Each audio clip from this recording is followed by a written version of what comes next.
56, pauta 4. Lula aparece com 47% e Jair Bolsonaro soma 32% em novo levantamento divulgado pelo Instituto Datafolha sobre a corrida presidencial. A distância entre os dois principais concorrentes caiu para 15 pontos. Os dados do estudo foram divulgados ontem e indicam uma redução da diferença entre os postulantes ao Palácio do Planalto.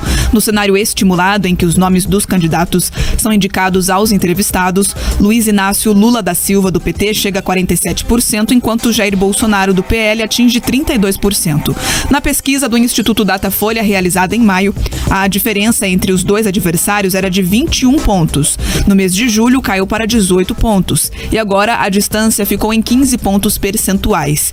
Ciro Gomes, do PDT, está com 7%, seguido por Simone Tebet, do MDB, com 2%. Vera Lúcia, do PSTU, tem 1% das intenções de voto. Pablo Marçal, do PROS, Sofia Manzano, do PCB, Luiz Felipe Dávila, do Novo, Soraya Tronic, do União Brasil, José Maria Imael, do Democracia Cristã, Leonardo Péricles, do UP e Roberto Jefferson, do PTB, não pontuaram. Brancos e nulos chegaram a 6% e não sabem ou não responderam 2% dos entrevistados.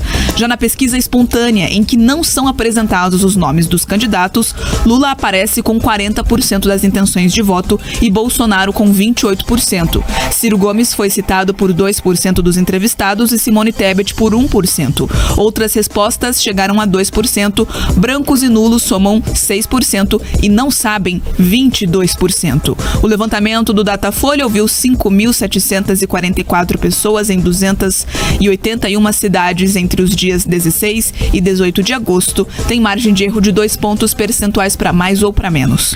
Vamos lá, eu quero passar aqui para o Pedroso fazer a análise mais detalhada, mas rapidamente 2 impressões, Pedroso. Primeiro, me surpreendeu o Datafolha aí colocar uma aproximação entre os dois, né? Porque a gente já vem alertando isso há muito tempo, que as pesquisas estão mostrando uma subida do Bolsonaro. Então, até o Datafolha percebeu isso, né? A distância diminuiu aí, o Bolsonaro cresceu 3 pontos em relação a isso. E a outra questão é que, segundo o Datafolha, o Lula não tem mais consolidada a vitória em primeiro turno. Era o instituto que mais resistia a isso. Tá 51% os válidos, mas é 3 pontos o erro. Então, se jogar para baixo, não teria primeiro turno.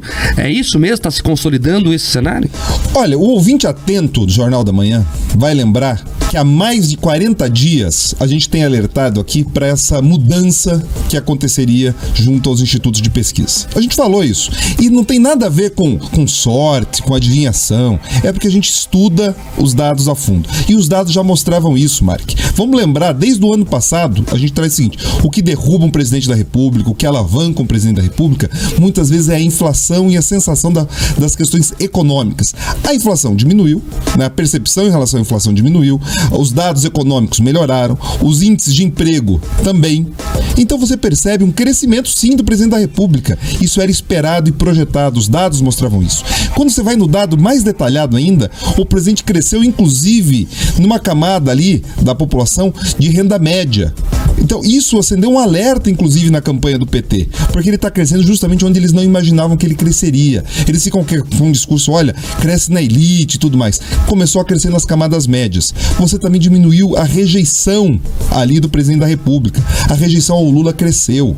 Consolidou uma diferença de mais de 17 pontos ali dentro do público evangélico. Você já começa a perceber algumas mudanças dentro do público católico. Então, sim, as pesquisas agora, elas começam justamente a começar a refletir melhor alguns aspectos da realidade. Note que o tamanho da amostra dessa pesquisa já foi, inclusive, maior do que pesquisas anteriores. E isso tende a acontecer, a gente alertava isso, tanto pela proximidade das eleições, mas principalmente porque os institutos, eles querem agora evitar um constrangimento maior quando as urnas forem abertas. Muito dificilmente o cenário de primeiro turno, ele se consolida, a não ser naquela cabeça daqueles militantes mais fanáticos. E aquele movimento que o Lula esperava que, engolindo ali a campanha do Janones, tirando o Pablo Marçal da jogada, ele cresceria, não tem se confirmado. Então, a eleição tende a seguir muito disputada e absolutamente polarizada, Mark. Você sabe que sobre essas estratégias aí, eu até coloquei lá nas minhas redes sociais para fazer o debate com o pessoal que me segue, uma notícia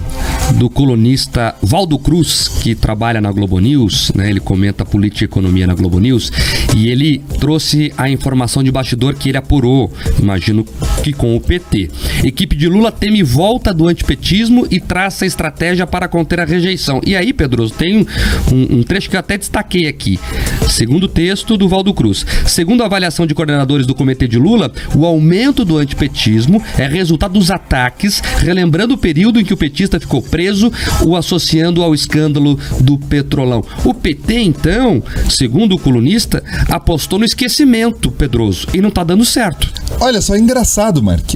Quando você lembra um fato histórico, aí é ataque. Se é contra determinadas pessoas, daí você tá atacando quando você lembra o que elas fizeram no verão passado.